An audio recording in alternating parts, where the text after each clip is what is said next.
العالمين والصلاة والسلام على نبينا محمد وعلى آله وصحبه أجمعين. يقول الله جل شأنه في تنزيله الحكيم: يوم تجد كل نفس ما عملت من خير محضرا. ہم سامعین، کل کے درس میں چاند سے متعلق مسئلہ پیش آیا تھا. ذکر آیا کہ کوئی شخص مان لیجیے سعودی عرب سے یہاں آتا ہے اور اس کا روزہ عید پڑ جاتا ہے تو اس کا کیا حکم ہے. اسی طرح کچھ لوگ یہاں سے جاتے ہیں سعودی عرب عمرہ کرنے کے لیے، عید کے بعد لوٹنا ہے تو ایک روزہ کٹ جا رہا ہے تو اس کا کیا حکم ہے. اس مسئلے کو کل کلیئر کیا گیا تھا. اسی طرح روزے کی فضیلت سے تعلق سے کچھ باتیں آپ کے سامنے آئی تھیں. انہی باتوں میں سے کچھ باتیں آج کے درس میں بھی آئیں گی. روزے کی فضیلت میں سے اہم فضیلت یہ ہے کہ اللہ سبحانہ و تعالیٰ اسپیشلی اس عمل کا بدلہ خود دیتا ہے. ہر عمل کے لیے اللہ نے ثواب مرتب کر دیا ہے. چنانچہ پیغمبر صلی اللہ علیہ وسلم نے فرمایا: کل عمل ابن آدم یضاعف له، انسان کے ہر عمل کو دوگنا کر دیا جاتا ہے. والحسنۃ بعشر امثالها الى 700 ضعف، اور نیکی کا بدلہ 10 سے لے کر 700 گنا تک دیا جاتا ہے، سوائے روزے کے. کیونکہ اللہ کہتا ہے کہ انسان کھانا پینا اور اپنی شہوت کو صرف میرے لیے چھوڑتا ہے، میں ہی اس کا بدلہ دوں گا.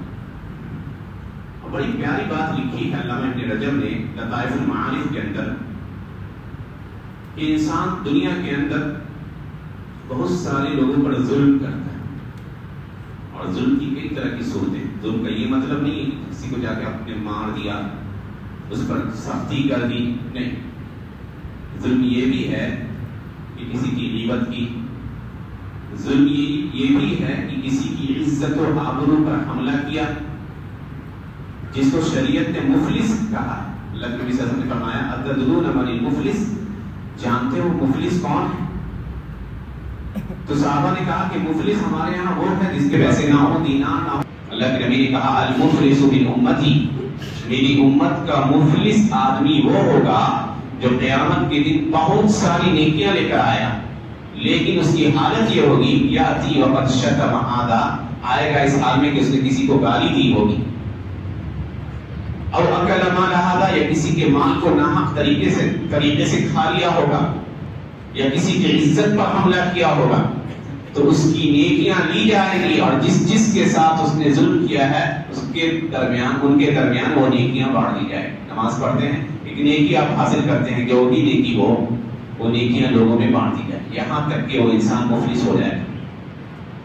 نیکیاں جب ختم ہو جائیں گی تو جن لوگوں پر اس نے ظلم کیا ہوگا ان کے گناہوں کو اس شخص کے اوپر لاد دیا جائے گا اور وہ جہنم میں چلا جائے گا.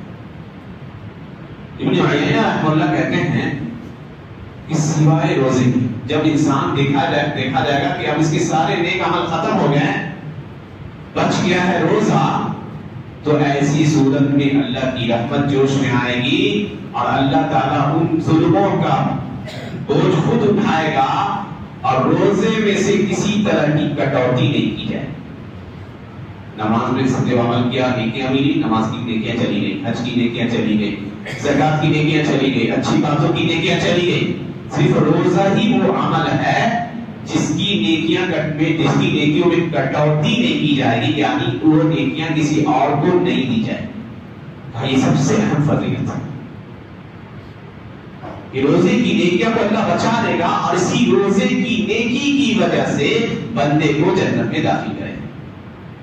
یہ کمال فضیلت ہے اس عمل کا کہ آپ کے دیگر نیک عمل ایسے ہیں کہ ممکن ہے کہ ان کا بدلہ یا وہ نیکیاں کسی اور کو ٹرانسفر کر دی جائے آپ کی ظلم کی وجہ سے، لیکن اس عمل کا بدلہ آپ بعض اللہ سبحانہ وتعالیٰ آپ کے لیے رکھ لے. اسی لیے نبی صلی اللہ علیہ وسلم فرمایا: لیس کل عمل له کفارہ الا الصوم، ہر عمل کا کفارہ یعنی ہر عمل کفارے میں استعمال ہوگا سوائے روزے کے، کیونکہ بندہ میرے لیے رکھتا ہے، میں اس کا نہیں کرتا. دوسری فضیلت اللہ کے نبی صلی اللہ علیہ وسلم فرمایا، صحیح بخاری مسلم کی روایت: للصائم فرحتان، روزگار کے لیے دو خوشیاں، فرحت عند فطر، ایک خوشی افطار کے وقت، اور ایک خوشی جب وہ اپنے رب سے ملے گا.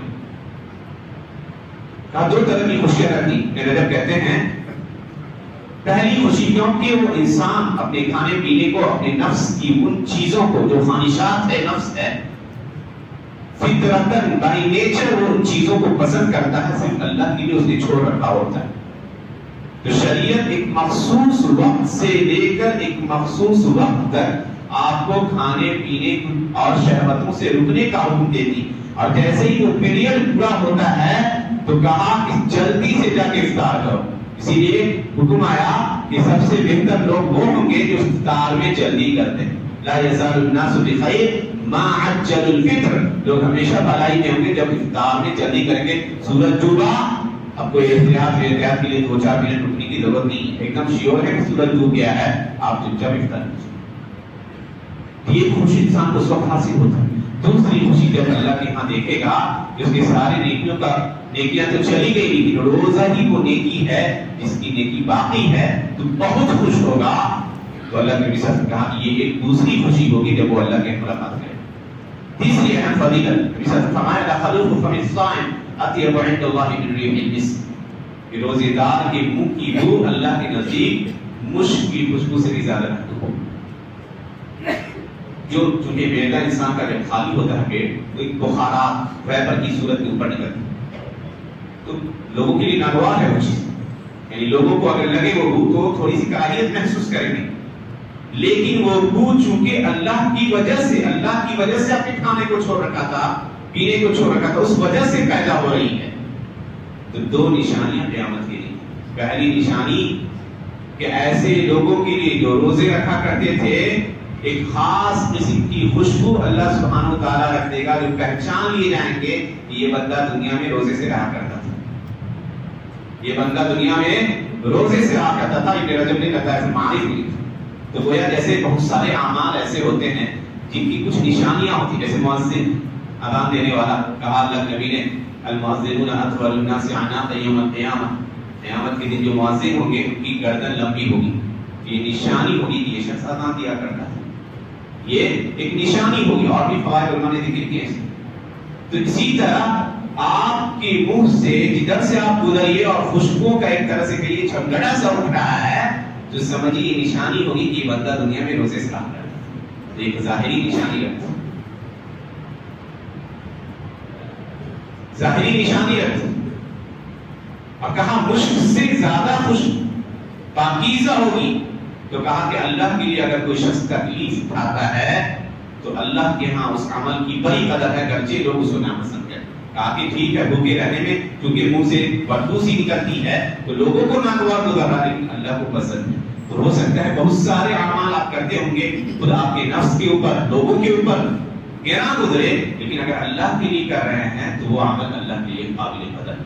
اسی طرح ایک اہم فضیلت اس روزے کی یہ ہے، اللہ کے نبی صلی اللہ علیہ وسلم فرمایا من صام یوما فی سبیل اللہ بعد اللہ وجهه عن النار 70 خریفا، جو اللہ کی راہ میں ایک روزہ رکھتا ہے اللہ اس کے چہرے کو جہنم سے 70 سال دور کر دے. اللہ کی راہ میں رکھنے کا کیا مطلب؟ کچھ لوگوں نے ظاہری مانا لیا، جو لوگ جہاد وغیرہ کے میدان میں جاتے ہیں وہاں روزہ رکھتے، اور کچھ علماء نے کہا کہ اللہ کی راہ کا مطلب ہے کہ خالص لوجہ اللہ، صرف اللہ کی خوشنودی کے لیے اللہ کی طاعت میں رکھتا ہے، تو ایسے عمل کا بدلہ یہ ہے کہ اللہ اس کے چہرے کو جہنم سے دور کر دے. 3 انتہائی اہم فضیلتیں تھیں اس روزے کی. انشاءاللہ اسی سے متعلق باتیں آگے آتی رہیں گی. اللہ سبحانہ تعالیٰ سے دعا ہے کہ اللہ سبحانہ تعالیٰ ہمیں اس روزے کو کما حقہ رکھنے کی توفیق عنایت فرمائے. آمین. وآخر دعوانا الحمدللہ رب العالمین.